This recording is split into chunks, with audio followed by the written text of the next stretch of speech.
Oh. All right, welcome back. That was a short break, and we are back on schedule.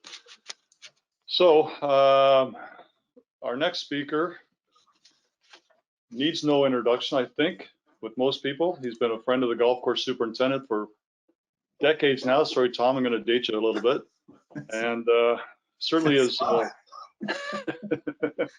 gave us a whole new outlook on how we determine green speeds and manipulate and find out what's acceptable for that. So, of course, Dr. Tom Nikolai from Michigan State University. Tom is a senior turfgrass academic specialist, golf course putting green mechanical and cultural practices, turfgrass health at the Michigan State University Department of Plant, Soil, and Microbial Sciences. He's known worldwide as the Doctor of Green Speed due to his research interests focusing upon golf course putting green mechanical and cultural practices that increase turfgrass health and customer satisfaction. Professor of several university level courses relating to turf management, Dr. Nikolai is also the author of the book Superintendent's Guide to Controlling Putting Green, which if you do not have that, I suggest you go out and purchase that immediately following the seminar. It's a terrific book. Welcome, Tom. Good to see you again, and look forward to your talk this morning on the mathematical argument for the discriminate use of pesticide and fertilizers in the 21st century. Thank you, Nigel. That's great. Okay. Can you see my screen? Did I do this right? You look good. Your screen looks good, and we can hear you very clearly. Okay, so I have to close. Okay, I need to see my screen so I can. If I hit this, okay, you can see my screen now. I can see the world, yeah, in space. Thank you so much. That was very, very, very nice introduction. We're not talking about anything with green speed today. But that's fine. I don't need to. This is sort of what I would call a passionate presentation on my part, and because I'm a big lover of history, and so we're gonna get into the history. This is a place you might recognize. It's called Earth, and Earth is, as far as we know, the only place on the planet with the only place in the universe potentially that we know there's life, and we get lost in that sometimes. In any event,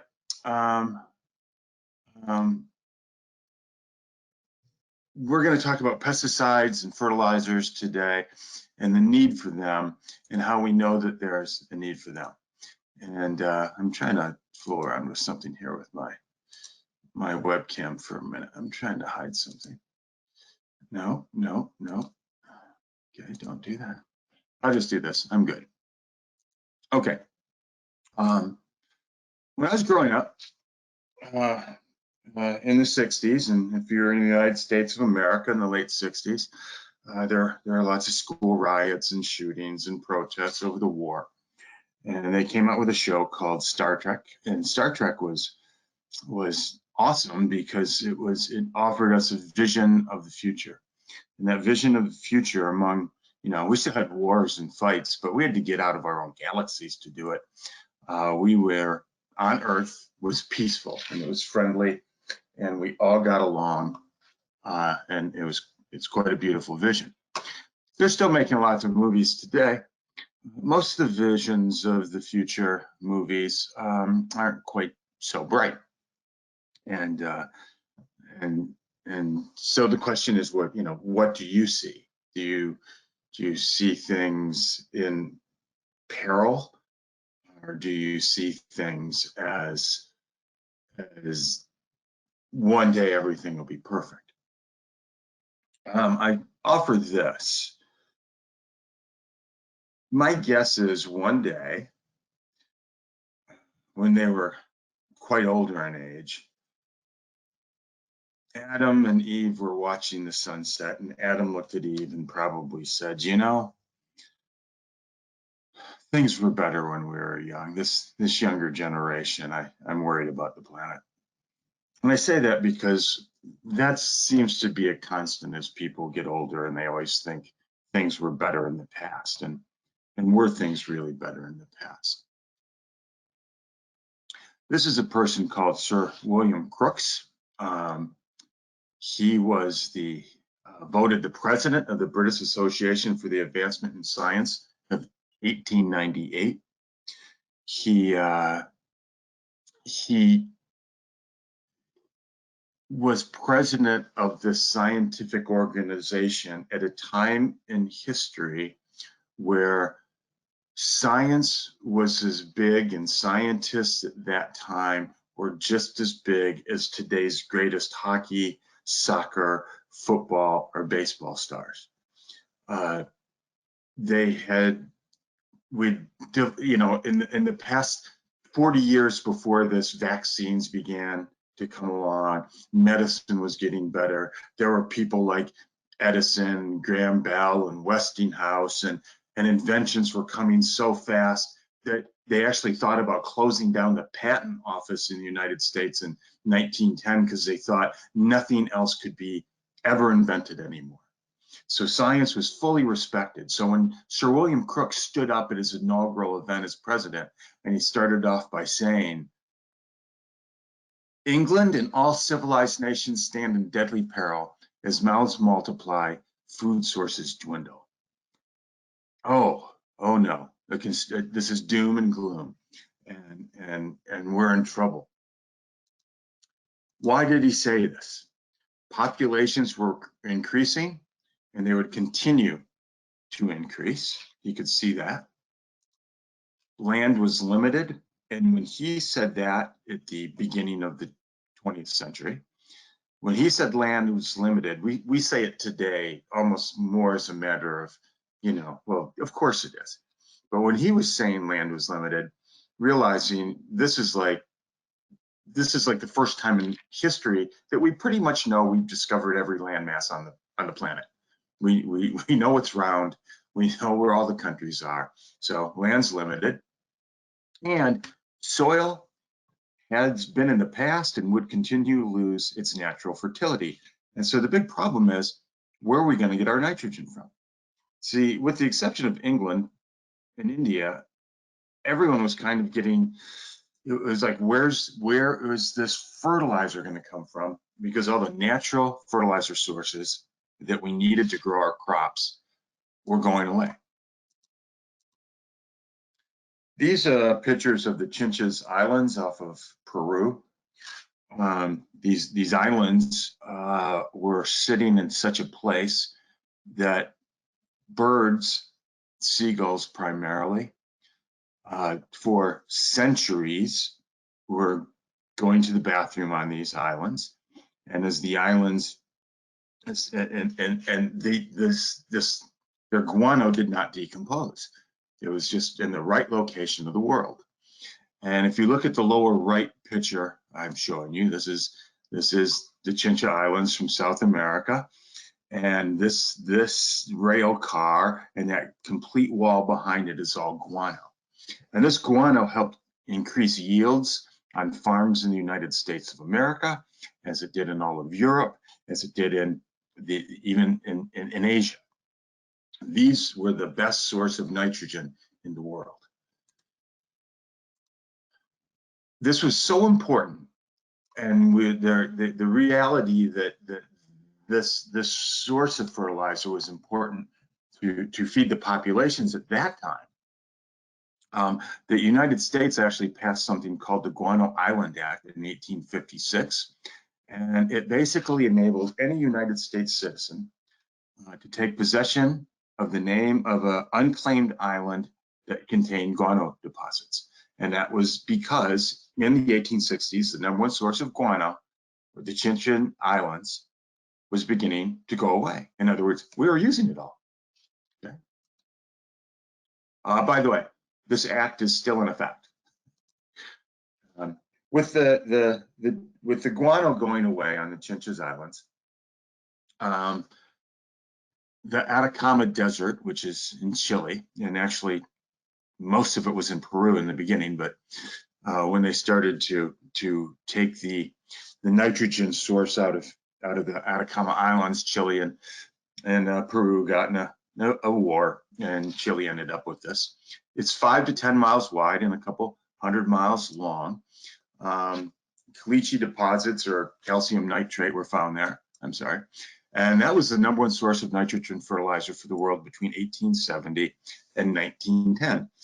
And it continued to be in conflict and fights. Industry was taking it over, and Chile continued to own it, but because of unions, it was really a mess. Okay, so here's Sir William Crookes, and as he started off his doom and gloom and saying, we're running out of nitrogen, people, this is really going to be a problem. Well, he estimated the carrying capacity of the planet was 4 billion people. And I guess if he would have given that speech today, he might have said the natural carrying capacity of this planet is 4 billion people. He also estimated that without new forms of nitrogen, thousands of people, then tens of thousands of people, and then millions of people would die of hunger beginning in 1930. So that's just 30 years away. And when he was saying people, he literally meant at that time in the world, and that namely he was thinking, Western white people, okay? And this was all going to happen. And so what he did is he called upon the world's chemists to find a way to synthetically make nitrogen. And they tried. And immediately these scientists who were the superstars of their time took upon that task. And then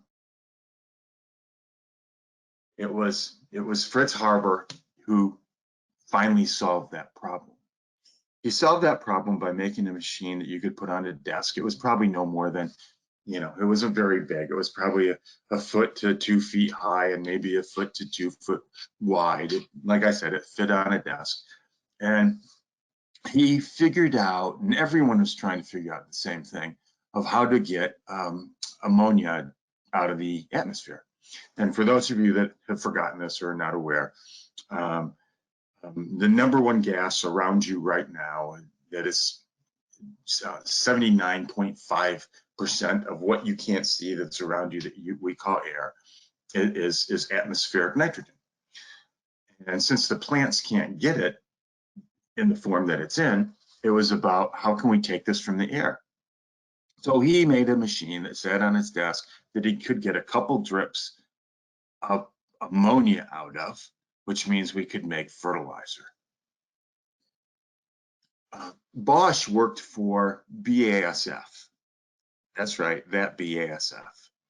And when Bosch worked for BASF, he was young and they brought him in. He didn't know Haber, but they showed him the little machine.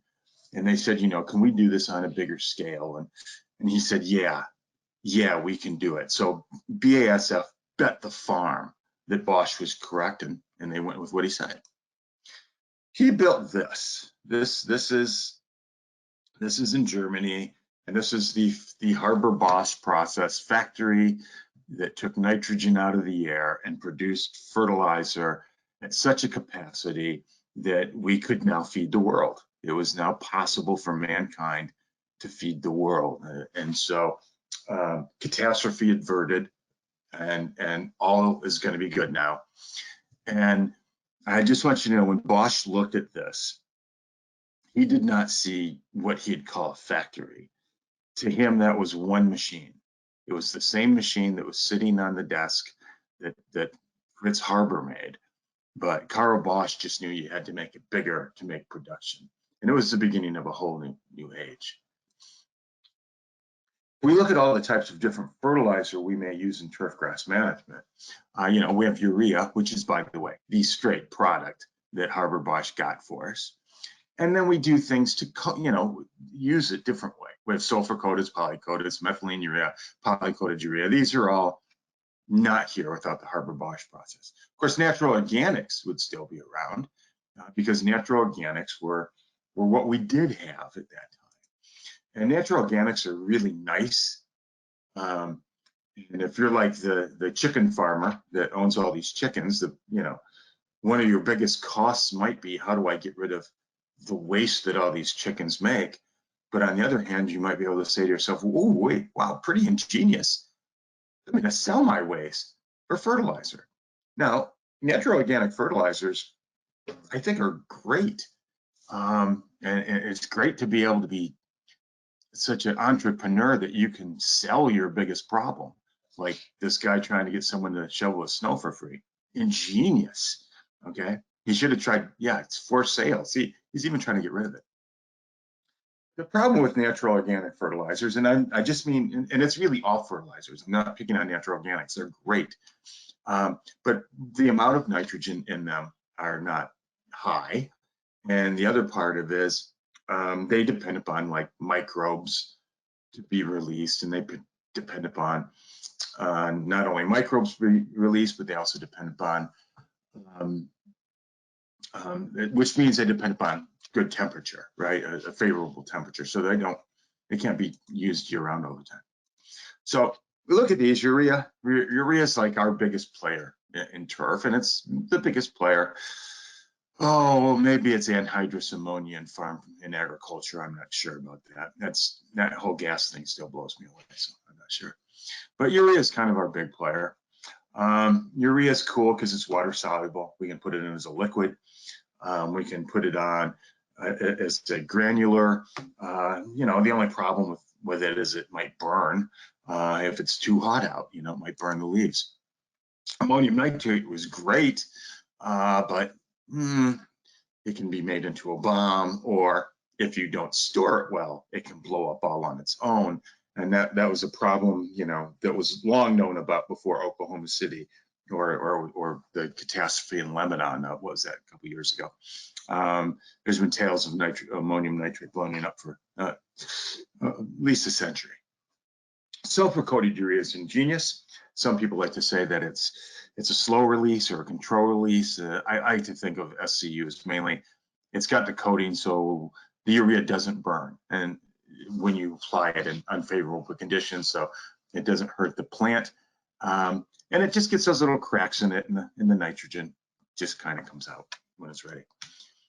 And then we have all these other technologies that are awesome that you can put down, and they release slowly, and methylene urea has got a longer seed change, and that's all awesome.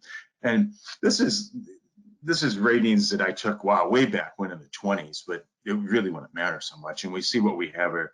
This blue line here is the check plot. The red line is polyon. This is methylene urea. This turquoise line, and here's straight urea. These are color ratings.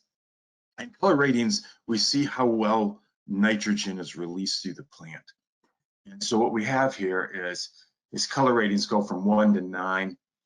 We almost never give a color rating of 9. It's almost like inconceivable that anything could be that beautiful. So we almost always just give it a low number. But notice this is like a week after it's been applied, and the polyon, the polycoat's not doing all that great. And that's because it's made to deliver very slowly and diffuse through, okay? Notice the methylene urea never gets really high, never gets really low. Nice, slow, control release, beautiful thing. Urea, water soluble, boom. Oh, look at me, I look great. Oh, and then I deplete, okay? So it's all how we use these tools, and that's the key word, tools. Each different blend of fertilizers, a different tool in the arsenal, right? And you might say, oh, why did the control plot look good here? That's called thunderstorms, baby. That's the natural fixation, okay? And then as we cool off in the winter, towards the late fall, things start to look better again with those kind of rains.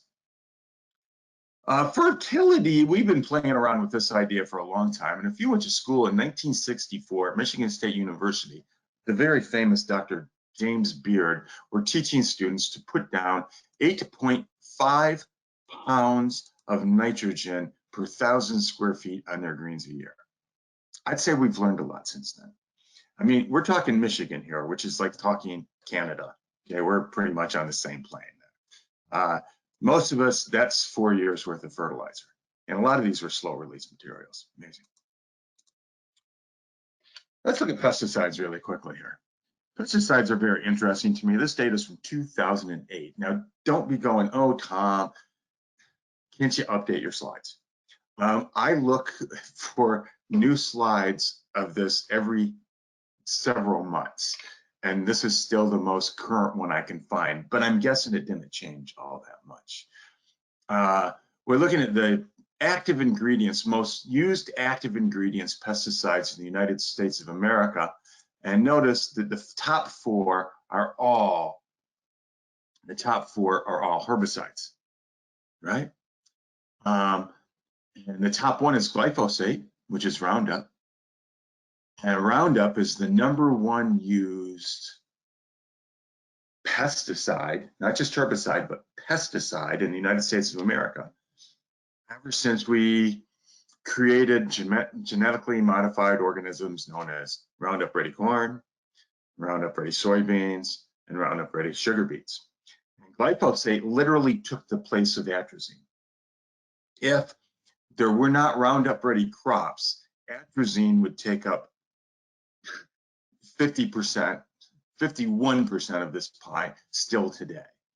Remember that. Glyphosate is #1, atrazine is 2. Atrazine is 2 because glyphosate took its place.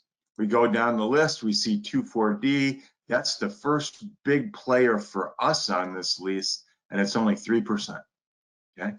We go down the list even more, and we see pendimethalin. We use that, and we use chlorthalonol.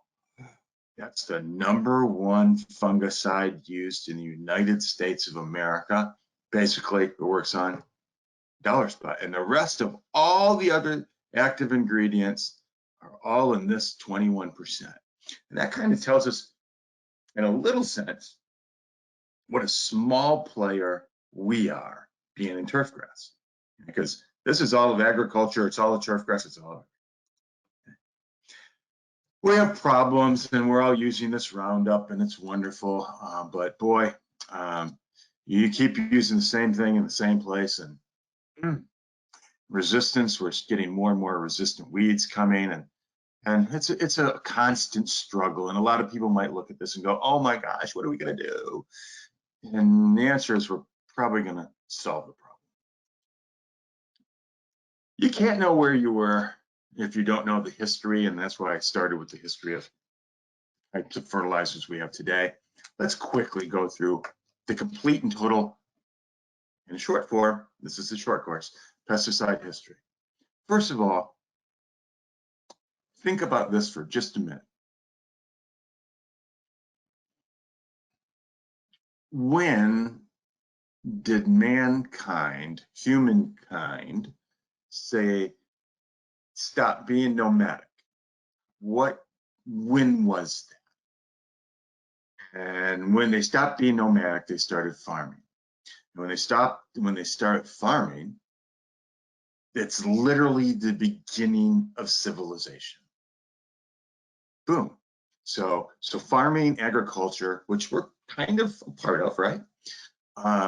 Is the beginning of civilization, and that is around 8,000 BC, or 10,000 years ago, right? Now, if you can believe all that, the first pesticide was created in 2000 BC, and it was elemental sulfur, which probably had to do with insects, right? Rodents. That means that the very first, we started farming in 8,000 BC, 6,000 years pass, and we get our first pesticide. You think it takes a long time for a pesticide to go to market today? Well, we had another, 3,500 years pass before we started using arsenic, lead, and mercury. There we go. And those were primarily insecticides. Could be a fungicide in here. And if you wanted a non-selective herbicide, those could work. 17th century, the North American Indian teaches the world to smoke. And then so the white man says, hey, let's use this as an insecticide. Excellent. 19th century, we have the tropicals, the pyrethrum, they come along. And then we get to lead arsenate, and lead arsenate was the most widely used pesticide before World War II. Most widely used. Oh, look at that, poison. Nice. It was also the very first pesticide to get a label. Why? It was kind of like the most important one at the time. In 1939, Paul Mueller, chemist, discovers DDTs has insecticidal properties. In 1942, he sends samples to the US, and at that time, there's this thing going on called World War II. The United States immediately gave it to the military. In the military, one of the biggest problems of the war in Asia was bed bugs, which, I mean, bed bugs were worldwide. Malaria, body lice, mosquitoes causing malaria. And so when the Allied services got this, Americans, we just sprayed all our bases, all our men immediately to get rid of all the potential health threats.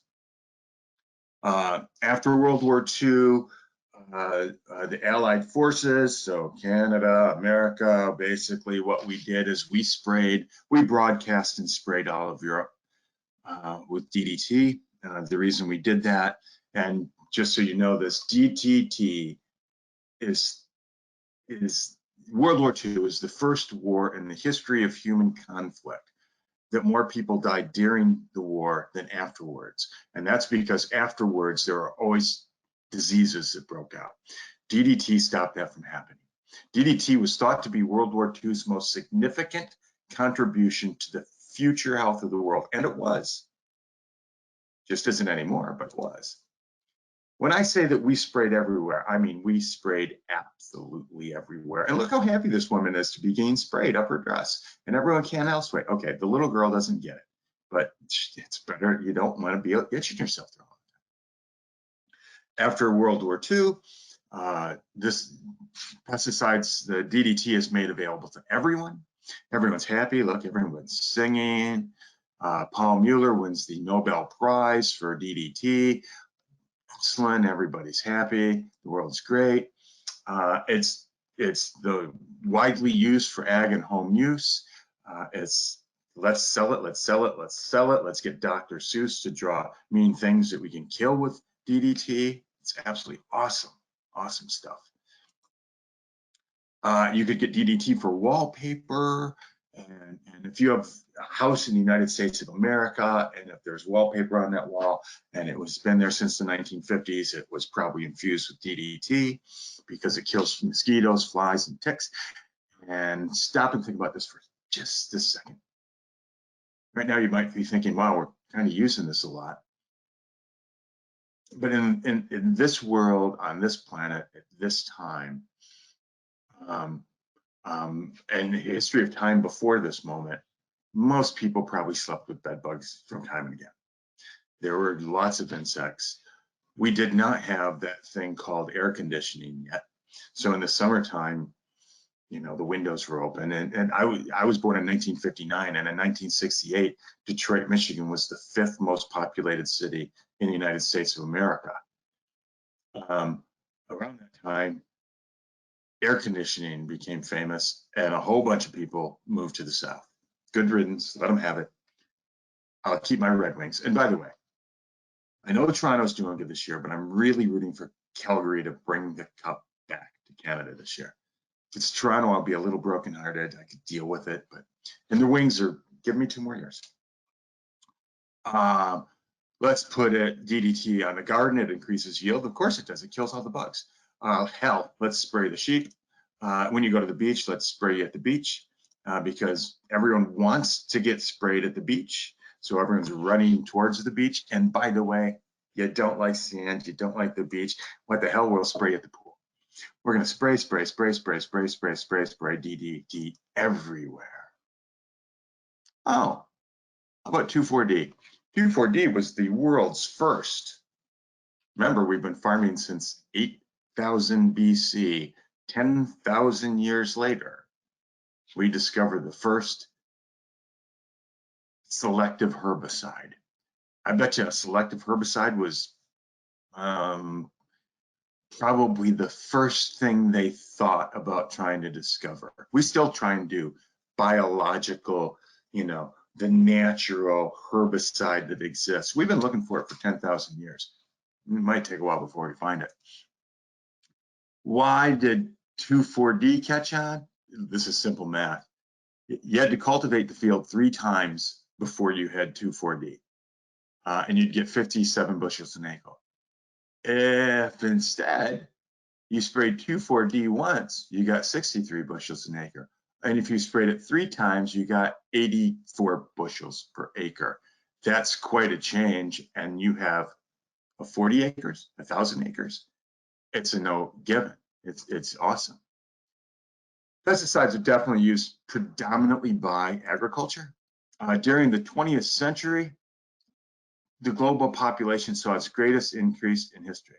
This data goes back to 1800, when there was 1 billion people on the planet. This is when Crooks gave his right here in 1900. Crooks was saying the world's going to get too populated. Right here, this line is when Haber and Bosch created nitrogen out of the air. Watch that line start to go up. And this line is when we created pesticides, 2,4-D and DDT. Coincidence? I don't think so. Notice we're not at 4 billion in 1930 when Crooks said we would be, because one thing Crooks didn't know was coming. That was called World War I, which killed a whole lot of people. 1962, Silent Springs is written, and it writes about the problems of indiscriminate use of pesticides. And by indiscriminate, she means overusing them. And was she right? Of course she was.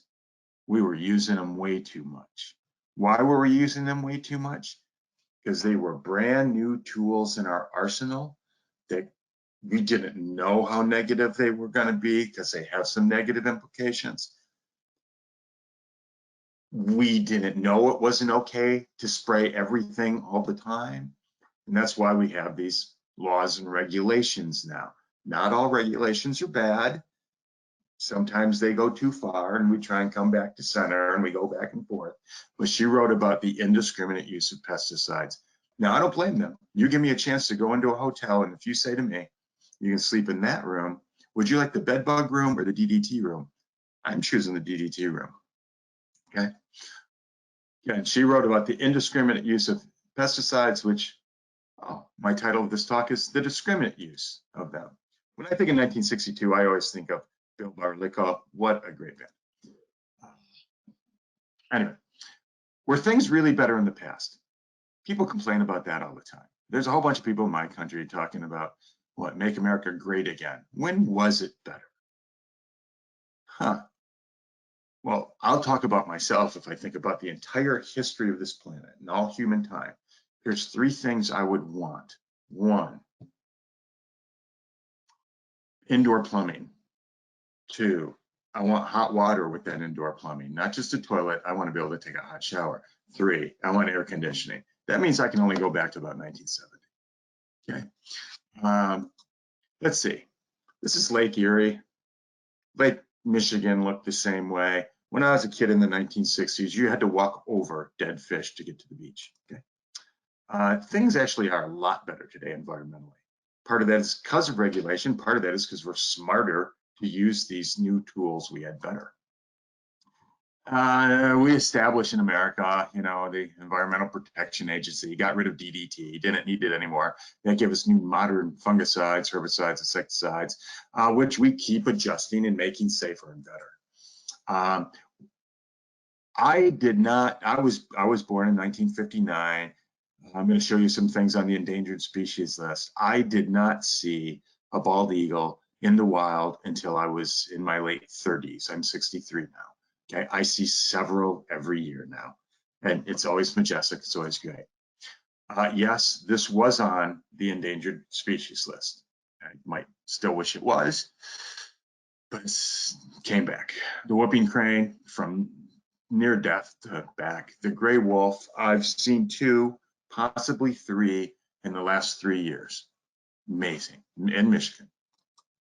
The grizzly bear, don't want to see one because I'm sure I'll soil my pants if they get too close.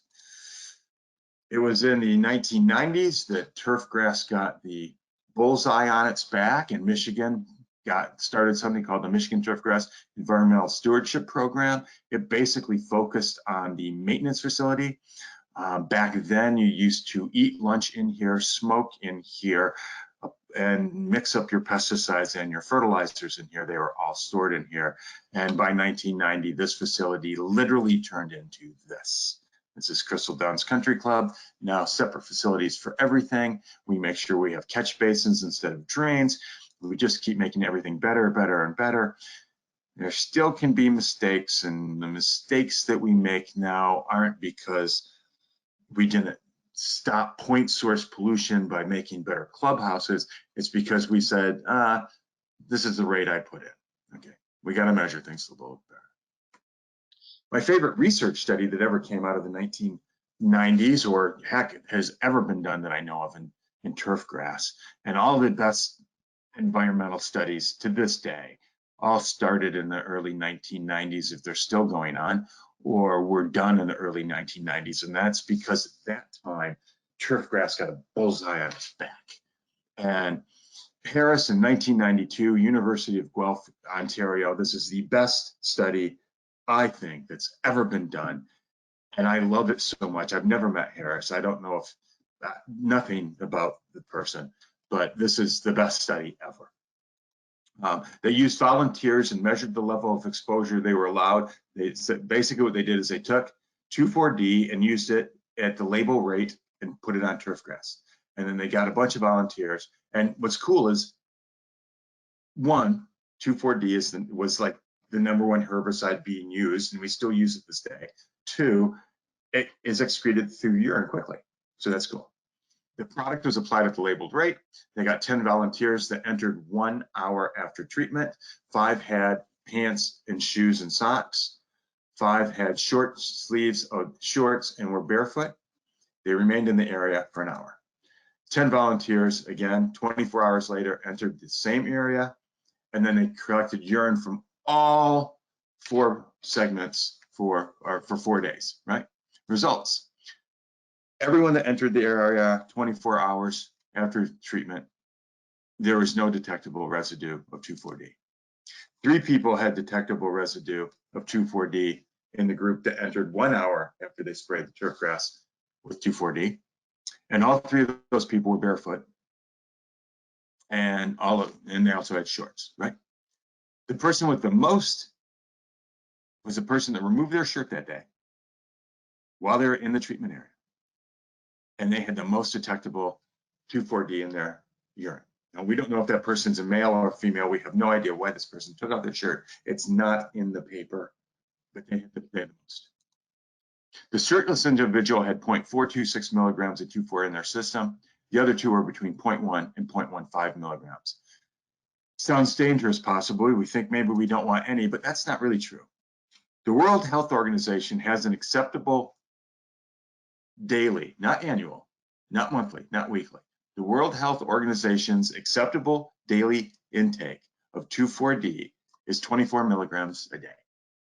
Now, that would probably surprise most people that there is an acceptable daily intake.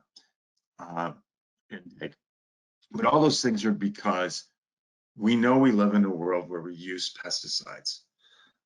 And it can potentially happen, and all the studies have been done. Okay.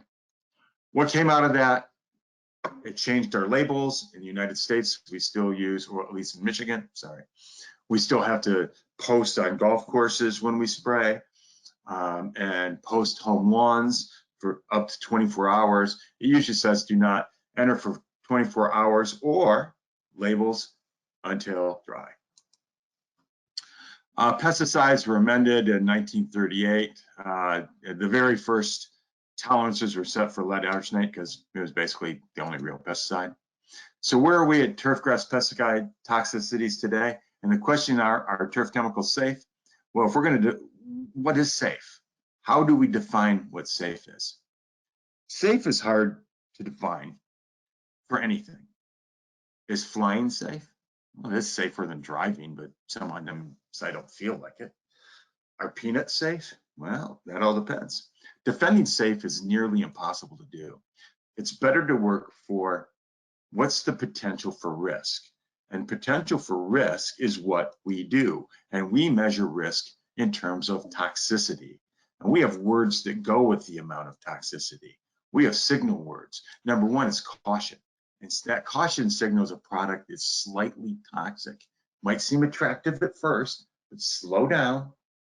This is slightly toxic. It'll be okay. Warning signals a product is moderately toxic. Danger signals a product is highly toxic and can cause severe eye or skin injury, poison. Okay. This is what we still use in the U.S. We're probably going to join the rest of the world soon on using a newer system. But all of this has to do with toxicity. A lot of people might think this is poison, but by definition, caution is not.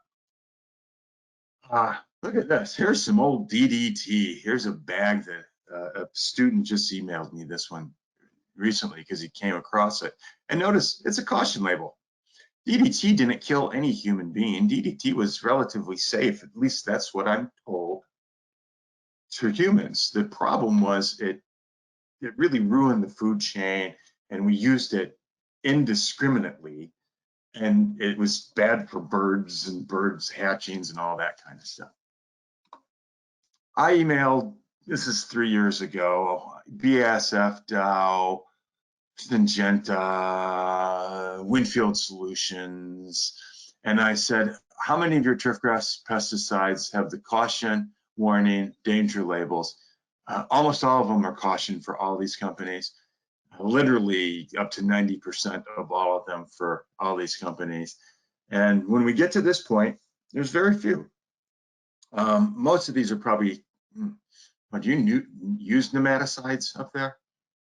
Probably don't need them. I don't think we really need them in Michigan. And there's this category of none. So for me, when I think about all of this, and this, oh, the world's ending, the world's a terrible place. Well, to me, we keep getting better and better and better. And I'm an old-fashioned guy, and whenever I play golf, I am the kind of person that picks up the golf ball, licks it off, spits on the ground, wipes it off on my pants, and putts, because I like my ball to be clean, and I like to put my ball in my mouth. Now, I haven't come up with anything really bad yet, but when I do show this picture to my students, and then later on the test, I write true or false, Dr. Nikolai puts his balls in his mouth, I can always tell how far they are on the exam because they all start chuckling. Microbial decomposition is the #1 thing we want to have happen to our pesticides. It's the ultimate pathway for pesticides. We want them to decompose in the soil by microbes. The reason I'm showing you this and stating that fact is glyphosate now is used in place of atrazine. And there's this thing called the maximum contaminant level, okay? And the maximum contaminant level are standards that are set by the EPA. An MCL is the legal limit of the amount of a substance that is allowed in public water systems under the Safe Drinking Water Act. In other words, we know there can be these things, but they're so diluted they don't matter so much, okay? And notice atrazine has an MCL, an MCL of 3 compared to 700 micrograms per liter. And again, the smaller the number, the more toxic, right? Toxicity, that's how we measure things. This is so much safer. Why do I point that out? Because glyphosate has taken the place of atrazine in our farm fields. Glyphosate, it's decomposed by microorganisms. Atrazine, no, it wasn't. Glyphosate, it's held on to soil minerals. Atrazine, nope, it's not. That means it gets down to our groundwater. Glyphosate doesn't leach, atrazine does leach. Glyphosate study done in 2005 was detected. They sampled 21 different herbicides in over 150 streams. Okay, and glyphosate was detected in 55 out of 154 samples. Atrazine 107 out of 154. But detection is one thing. Was it over the MCL? Glyphosate, none of them. Atrazine, over 50% of them. When I say things really are getting better, atrazine is being replaced by glyphosate, and glyphosate is far safer. In 1997, pesticide sales worldwide were $36 billion, okay? $36 billion. Recent projections, by 2025, it'll be $147 billion. Now, one, that estimate's probably off because, gosh, everything's gone up recently. Everything ebbs and flows. It'll come back down. But why did this number go up so much? Is it because America and Canada are using more pesticides? No. It's because the rest of the world, where people have been starving, and they come to the United States and they come to Canada to get educated. What they're doing is learning how to use pesticides, hopefully safely and discriminately in their countries to feed people. We have the Dirty Dozen put out every year in the United States of America. These are the most pesticide residue: spinach, strawberry, kales, nectarines. They sound good, okay? And the Dirty Dozen sounds like we should stay away from them. The point is, we test all, the EPA sets tolerance levels. Again, how much can we take in? You can't put 21 sprays on an apple and expect that there's going to be some residue. So we have tolerance levels. When we look at all these things that there was pesticide residue, from when we go back and look at them, we find that like less than 1% ever go over the residue. So yes, it's nice to look at these things, and I am pro-environmental. I really am. I'm not the pro-pesticide guy. I'm for, though, having tools in the chest and using them correctly. It was estimated that nitrogen fertilizer, it is today estimated that the nitrogen fertilizer that supports approximately half of the global population from this. So the fact is, he was correct. He was absolutely correct. What does this have to do with turfgrass? Well, some of us, I used to joke that turfgrass and marijuana were the two most hated plants in the United States of America. I've been saying that for the past 30 years. Now everyone's legalizing marijuana, so it just leaves turfgrass. Am I part of the problem or part of the solution? Wow. I remember I wrote an article, probably about 4 years ago, saying, gosh, would everybody lighten up? Golf is not dying. Wow, now trying to get a tee time. Turfgrass is awesome. What a great relief from the COVID golf gave us. Sentosa this is the guy I went to school with. He's winning award after award after award. He runs Sentosa Golf, which has been called the best golf course in the world. This is the guy I graduated with, which means, I'm jealous as hell and hate him because he's doing so great. No, I'm really happy for him. Sentosa started this thing called Game On, or Andy Johnson is, and it's all about how golf courses sequester carbon and are good for the environment. And the more we sell that story, the more outstanding golf will continue to stay at the levels it's at. I did a study in Flint, Michigan. This is Flint, Michigan. In May of 2011, the FBI named Flint, Michigan, America's most dangerous city for crimes of all categories. Okay. Did a study in Flint because it had thousands of abandoned homes, and we wondered what the social impact of this was on the community. I talked to Scott's, and Scott's gave me $150,000. John Deere gave me some mowers. I brought in the socialist. I brought in the socialist. Oh, Nikolai's bringing socialist. I went to the sociology department at Michigan State University. Don't send that to Fox News. I'll be in trouble. I went to the sociology department and to have them study the social impact of maintained grass in the most dangerous place in the United States of America. This is Ramona Park in the spring of 2010. This is a half a mile from downtown Main Street, Flint. This is 2010, spring of 2010, Ramona Park. Spring of 2010, Ramona Park.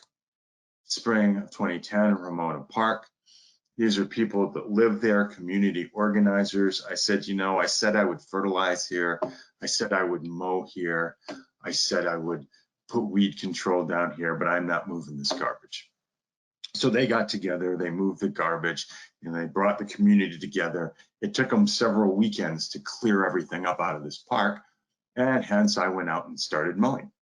When I started mowing, I did not heed credence to the 1/3 rule. Hell with that. And again, thank you, John Deere. They donated this mower, and they also donated walk-behind mowers.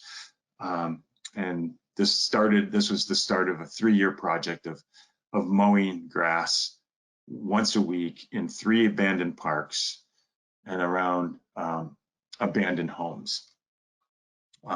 When you mow and destroy the 1/3 rule like this, you don't end up with much grass. Scott's gave us seed, they gave us weed killer, and now after 1 year in their magazines in Flint, they're talking about, oh my gosh, how great this is. People are actually getting involved. They're getting to know their neighbors. They're reporting illegal drug operations. And they all started mowing their own grass more. This was Ramona Park in 2011. That's 1 year. That's a 1-year difference. Just by everyone cleaning stuff out, mowing things down, weed control, all that. That's 1 block away in 2012. Okay. If you come to the stop sign, you take a left, you take another left, and you're into our abandoned homes. We're putting down weed killer once a year. We're fertilizing. We weed whip about once a month, so it looks a little shaggy, but it doesn't look like this. Okay. The problems with this are ticks, rats, oh, and the worst, humans that pull people in, rape them, kill them, steal their money. This is part of our project area, but not really, because this human being said, you know, if you mow this down and get it started, I'll keep mowing it. The area we had just kept expanding and expanding and expanding. It was cool. This is Rachel. Rachel was the sociologist. She earned her PhD on this project. She's literally breaking the law because we're mailing out a survey. In the survey, we asked 6 questions, and all they had to do was answer I think we answered 5 questions. We'll see in a minute. All they had to do was say, return it to us and answer 1 if they felt safer, 2, you know, I'll give you this, the scale. They'd answer 1 if they agreed with the statement, to 5, strongly disagree, 3, it doesn't matter. Let's look at their results of what turf grass did to these neighborhoods. Do you feel safer in your neighborhood? 47% strongly agree, 21% agree, okay? So that's nearly 70% just because the grass is maintained, feel safer in their neighborhood. That's excellent. Less trash, that's 100%. You made improvements to your own house because we mowed around abandoned homes or took care of the grass around abandoned homes in the park. That's 95% improved their own homes because they felt better. I interact with my neighbors more. That's 80% interact with their neighbors more just because of the natural surroundings and turf grass. I trust my neighbors more. Well, it's not as much as interact with, but maybe some of this interaction said, I don't want to trust that guy. So at least there's some intelligence in it, okay? Grass is awesome. I didn't know this guy, but this guy was doing research in Flint at the same time I was, and he was looking at crime statistics. And when he looked at crime statistics, without me knowing it, he was looking at the areas where I was mowing. And he looked at the areas where I was mowing, and he found out that where things were mown, it reduced crime in all categories. Turf grass is an amazing plant. It's hard to measure. People say it's hard to measure what this plant is good for, or you know, and some people get mad about it. But it's an incredible plant given to us by the grace of God or Mother Nature, or it just happened to be here. I don't care what any of your thoughts are on your beliefs or whatever, but it's an incredible plant because, my gosh, it can tolerate traffic. And no other plants can tolerate traffic. And that's what makes turf grass an incredibly special plant that it's great that we have. Okay. Flint, here's some slopes. We're going to do a runoff study. You can see how happy I am to be there. Cool. These are sediment catch cans that I built myself. We're going to put down 1.6 pounds of nitrogen in 2 doses, and then we're going to come and we put that down in 2010. These yellow dots is where I put because sediment catch cans. We come out, we dig them up, and what do we find? Where we fertilized, we have 17 grams of sediment. And where we didn't fertilize, we have 35 grams of sediment. So we have half the amount of sediment where we fertilize. We remove them, replace it, get more sediment catch cans out there, okay? And when we replace them, we make June, August, November, we make 3 more equal applications. We come back in 2012. Wow, we now have even less sediment where we fertilized more, and we've more than doubled the amount of sediment where we've not fertilized. And what we have here is a 94% less sediment, 94% less sediment on fertilized lawns compared to non-fertilized. Turf is bad for the environment? No. Not knowing what you're doing and not doing it correctly and not doing it discriminately, not doing it professionally, that's bad for the environment because those people don't know how to fertilize. It should all be like, I think it should be legislated that you have to have a pesticide or fertilizer license to apply these things, just because homeowners don't know how to do it correctly. Just how I feel. So when you really think of it, I'm kind of like a superhero, that piece of grass said.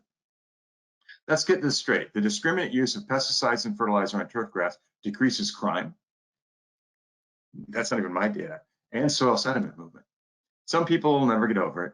Some people just don't want to take care of that lawn. They think it's really bad.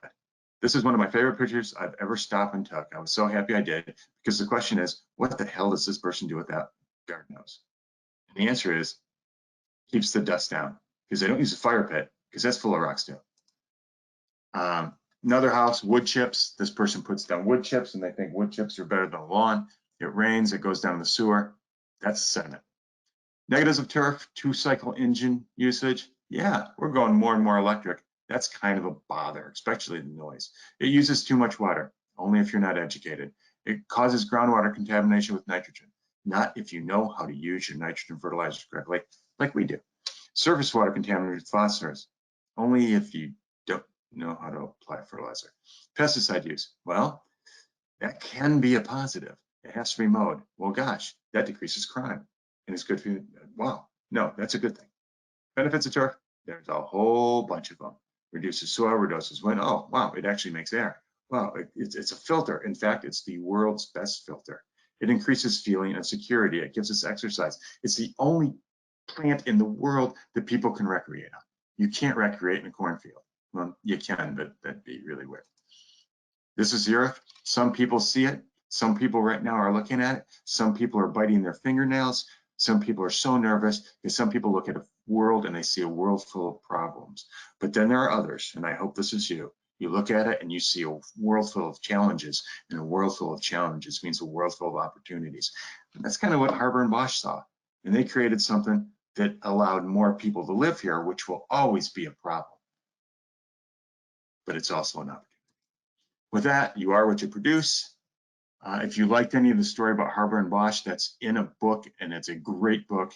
If you've not read it, called The Alchemy of Air. Obviously, there's a lot of data from a lot of places in this presentation, but I suggest if you like history and you like a great read, this is a great one.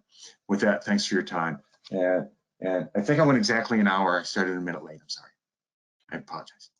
Yeah, I think you must be like one of these guys that are on the debates where you've got the clock running in front of you, Tom. That was bang on to the second, and just a wonderful presentation. You're an air of optimism, and certainly enjoy the humor you lace into your presentations. I got a few laughs there. I hope other people caught your one-liners. It reminds me a bit of a book on, you're turning things on its head. Sometimes our perception is one thing, and then when we dig into the facts or learn the history, we realize that it's 180 degrees to what our perception is. And there's another great book that I read last year called Factfulness that talks about this in a bit broader scope outside of the turf industry. That's worth a read if people have an interest in that sort of a mindset. Just want to touch basically quickly on the NHL status there, Tom. Just so you're aware, Leafs brought in a new goaltender, and record as of last night is batting 1,000 on both wins and shutouts and save percentage. So I projected that into the future 8 weeks, and we're going to be walking down Yonge Street with the Stanley Cup this year, apparently. So hold on that actually won't bother me. I got to give you a true story here. My dad was. I grew up in just on the outskirts of Detroit. My father played hockey prior to World War II, and he was a forward, and he did rather well. But they were the only American team, and they had to go to Canada to play. So he loved hockey. So I grew up watching hockey before I ever saw baseball or knew the name Detroit Lions, which I probably still don't need to know. So at least I did have the Red Wings during that time. But he told me I wasn't allowed to die until Detroit had more cups than Toronto. So if Toronto wins the Stanley Cup, that means I just have to try and live longer, because I think we're 3 cups behind or 2 cups behind. Yes. Okay. Well, good luck catching up. I'm hoping we're on the turning the page on that one, moving forward. Lots of good comments from some people on your work at Flint. That is wonderful work you've done there, and certainly mirrors the philosophy they did in New York City years ago with the repair the broken windows, and it goes at least from one step to the next. And you do have a groundswell of positivity and people coming on board to make the whole community better. So certainly we can take that to heart anywhere we see maybe implementing that strategy, and then kudos to you for doing it. I don't personally have any other questions. I got to tell you, that was really a well done presentation, got us thinking, and we appreciate your time and having you join us here on this webinar morning. Thank you so much. Oh, and by the way, absolutely mine. And thank you so much for asking. I want to put in a plug for your book too, Tom. Like, for those folks that have not read it and you're superintendent, pick up the Superintendent's Guide to Controlling Putting Green Speed. It is an excellent read, and also may turn your thoughts on the other end from what you perceive as the way to do that. Thank you, Tom. Thank you so much, Nigel. It was great.